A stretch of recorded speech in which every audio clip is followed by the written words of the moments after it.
Bridge है लंबा सा, और हम यहाँ पे ऊपर जाके देकर आते हैं कि क्या होने वाला है। आ जा रहे हैं, बहुत अच्छा ब्रिज नज़र आ रहा है।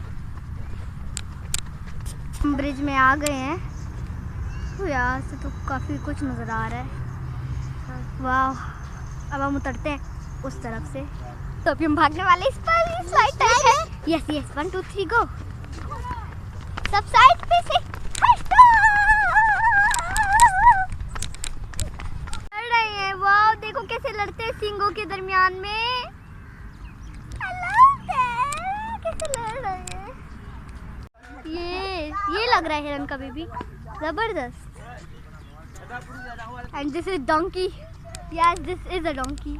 आगे हमें और एनिमल्स मिलेंगे तो हमारे साथ, हाँ काट तो जरूर सकेगा। जबरदस्त, यस प्रीटी ब्यूटीफुल। मैं फुल अम्यूजमेंट पार्क मिल गया, मजे करेंगे। वॉक कर रहे हैं टुवर्ड्स द पार्क। अभी पार्क आया था, पर वो एक यूजुअली जो था बड़ों का एक्सरसाइज कॉर्नर था। वाओ, तो मैं अब नीचे उतरती हूँ। तो बच्चों का प्ले एरिया है और मुझसे इंतज़ार नहीं हो रहा वहाँ पे जाने के लिए, तो चलो जल्दी जल्दी चलते हैं। तो ये है यहाँ की हालत।